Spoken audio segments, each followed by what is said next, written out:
Hello and welcome to the Calmcast, a time to feel calm and think clearly. I'm Claire Downham, the Queen of Calm, a transformational life coach. I was a burnt out head teacher who finally made the journey to calm after years of trying, and I want to prevent you from having to do the same. The Calmcast is a series of short explorations, gently guiding you back to your natural state, which is calm and clarity. Just listen like you would listen to music, with an open mind and curiosity. There's nothing else to do. Now let's relax into today's episode.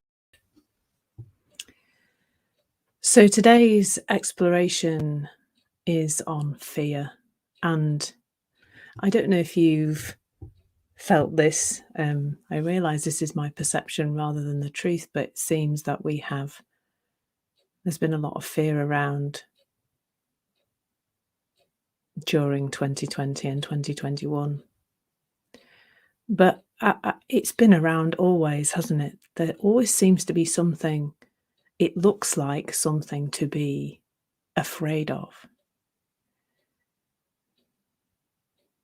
But have you actually ever really experienced fear in the present moment, i.e., had one of those things you've imagined actually be happening? So one of the layers of this is the fear of something happening to the physical body or to somebody we love's physical body. And have you noticed how where there is some danger in the present moment, the physical body kind of just does, automatically does move to keep us safe? The fear isn't required, the thinking isn't required, the in the moment presence keeps us safe. So my little story around this is a few years ago, I went for a long walk on my own on a path called the Carveley Millennium Way near where I live.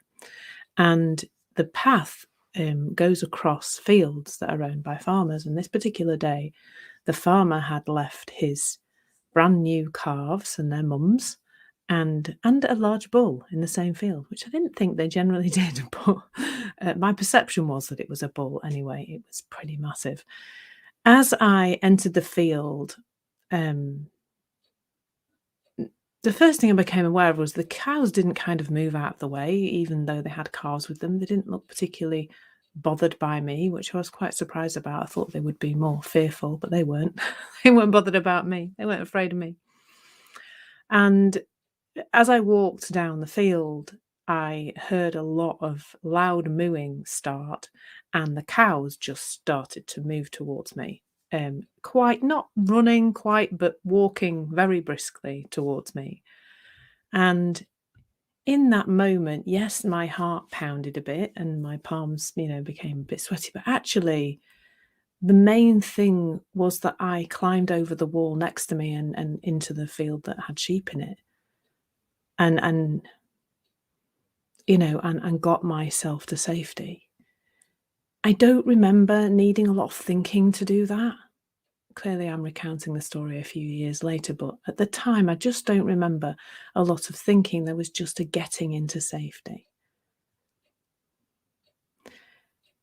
And the language around fear is, we say, I'm afraid of something, don't we? And then we tell, or we have a story in our head, we may not be saying it out loud, of what we are afraid of. And that looks so real, doesn't it? It looks solid, like that thing that we are afraid of is really there. But have you noticed that it isn't there? It isn't there. It isn't happening to us right now. Whatever it is we are concerned about and afraid of, it invariably isn't happening right now. I remember working with, when I used to do hypnotherapy to help people, I used to work with the fear of flying quite a bit, and the fear of driving and the fear of public transport, actually. Trains, planes and automobiles, it seemed. And the people who came to see me would tell me, particularly for flying, they would tell me that the noise in their heads would start weeks before. I had one woman whose husband used to just take cover for the weeks running up to them going on holiday because the lady was just unpleasant to be around because she was just very snappy and angry and stressed out. But she wasn't on a plane. There was nothing happening. It was what she thought, and often it was what she thought she was going to be like on the plane rather than actually the plane itself. It was the fear of experiencing fear, which is quite common. The thing is, once we've got something like that locked into our thinking pattern, shall we say, not locked in, but that's where it's become quite habitual, is it affects how we behave in the present moment. It affects what we do because we're trying to stop that thing from happening. So early on in the lockdown in the UK, I spoke to a business owner who had scenarioized out many different things that could happen to her business because of, not being able to go out and do business as normal. And with let's say she had 5 different options of what she thought was gonna go wrong or what she would try to make happen, what was gonna happen after lockdown and all those things. In the present moment, the overwhelm she felt was coming from trying to manage all those scenarios, to try and with the fear of those things happening or the fearful thinking about those things happening, she was then trying to manage everything in the present moment. And that was just leaving her exhausted, unable to sleep. But none of those things were really happening.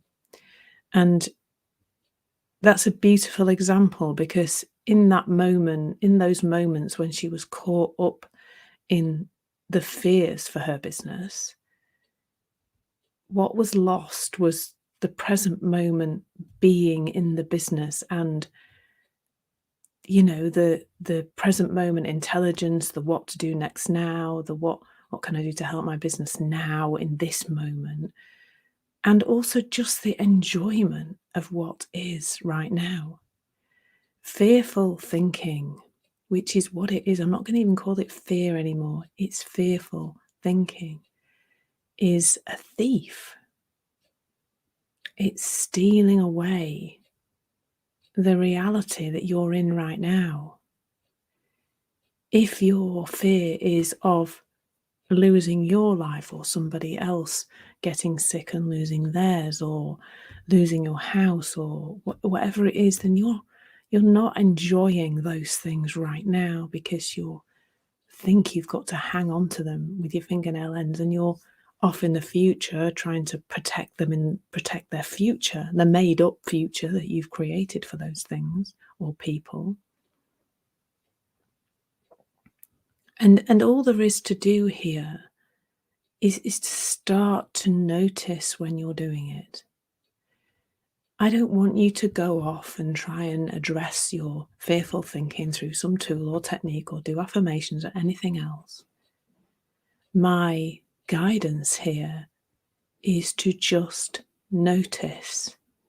And you're not going to notice all the time. There will be some days when you're really kind of, yep, I can see that. That's just fearful thinking. I don't need to involve myself in that. The thought can come in and go out, and we don't need to do anything. And there'll be other days where you get so caught up in the story. But have you noticed how you always see through it at some point? And I suspect you've noticed that what happens then is you fall into a beautiful space of peace and calm and ease, clarity. And then there's what to do right now in reality and in the best place for you to focus your attention, where you are giving awareness to the future, to what you fear will bring about some kind of demise of something in your life. That takes you away. It always takes you away from that peace and clarity that are actually always available to you. So, as always, this is an encouragement to get curious, to start to notice when it's happening. Start to bring a pinch of salt to your thinking.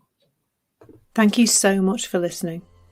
There's nothing to do now but bring some awareness to how this is working out in your life. Listen regularly to experience longer and longer periods of calm. This has been the Calmcast with Claire Downham, Queen of Calm. Take care and keep listening.